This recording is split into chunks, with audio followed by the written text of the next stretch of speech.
All right, next we're going to work on a jump floater. So we'll have Michelle, let's just have Michelle demonstrate a jump floater, what that is. And she's going to do two kinds. We're going to start off with a 2-foot takeoff.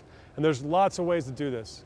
But we'll talk about the keys and the things that we're looking for in this. So here we go. Michelle, do a couple jump floaters. Let's do one more.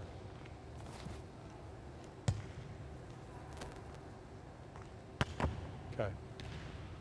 Okay, what we want to, keys we want to use on a jump floater is, first, we can do 4 steps, we can do 3 steps, it doesn't matter, but we want to go slow to fast, and so that she picks up speed as she's getting into this. So let's watch how she does that.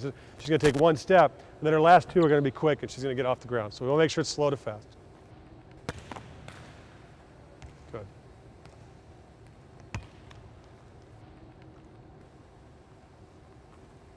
Good, you can see that, that's slow to fast. So that's the first key. So we got the first key, slow to fast. Second key is a toss. You can do a one-handed toss, you can do a two-handed toss. What we want to make sure is that we can toss that ball and get it in front of our shoulder. So Michelle, let's have you do your natural one-handed toss. This is what Michelle normally does, is her one-handed toss. The key is, again, just like when we're doing the standing float, we get that over that right shoulder. And she's more comfortable using her left hand. And when we're using the left hand, again, the same key as the standing float. Her arm, you see her arm's bent, and she'll kind of place that ball out there like this and gets it out in front of her just a little bit more because her momentum's carrying her forward. But let's watch how she does that. Arm's bent, she gets it out in front of her. That was a real nice toss right there. Let's do one more so we can see that toss.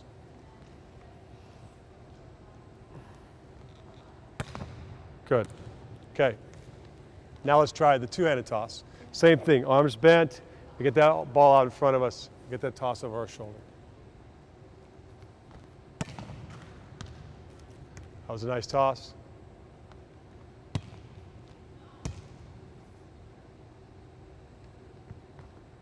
Good. That was a good demonstration of that. The next key is that we want to get back in a nice bow and arrow kind of situation. So toss it and then get back here so we can serve.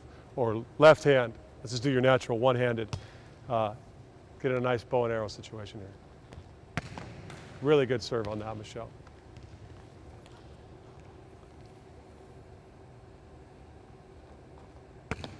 Good. Okay.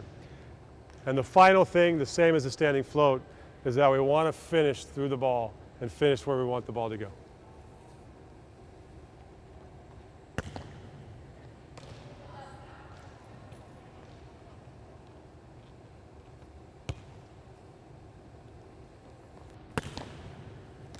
Okay, let's bring over one of the young athletes and have them try. So we're going to teach these guys how to do a jump floater. And what I'd say about the jump floater is, until you can do a standing float regularly with consistency, I wouldn't move to the jump floater.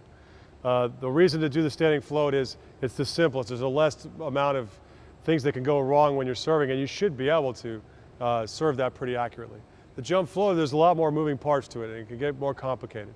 But what you get on a jump floater is you get a ball that can travel flatter with more pace, therefore becomes harder to pass. In fact, statistically, unless you got a really big arm on a jump topspin serve, the jump floater ends up being the best serve for us. And so we're going to take these guys through this, and I think these guys are ready. These guys are pretty good volleyball players, but certainly I wouldn't move to this until you feel like they were ready doing a standing float serve. So here's the first key. We're going to do jump floater. I want you guys to just take 3-4 steps. Well, it doesn't matter to me. Whatever you guys normally do. Okay, so let's say 3 steps. Go left, right, left, and get into this. And I want you to go from slow and get moving faster as you get closer to the line. Okay, let's see how you do. Go ahead. Good. Let's see how you do this now. Slow to fast. Good. Do it again. Slow to fast. Okay, good.